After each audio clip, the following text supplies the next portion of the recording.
At ito na guys, ang finished product. Kung makikita ninyo, ito buo na, 12 volts electric fan. Ito kung makikita ninyo, mayroong adjustment na ganito. Ang 12 volts to eh. Yan. Bubuksan ko na para makita nyo.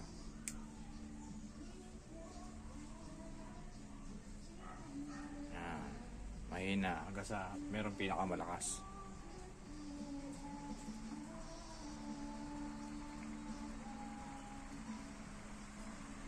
Yan. Okay. Kaya lang hindi siya umiikot kasi hindi siya yung nagsiswing. Ito yung 12 volts adapter.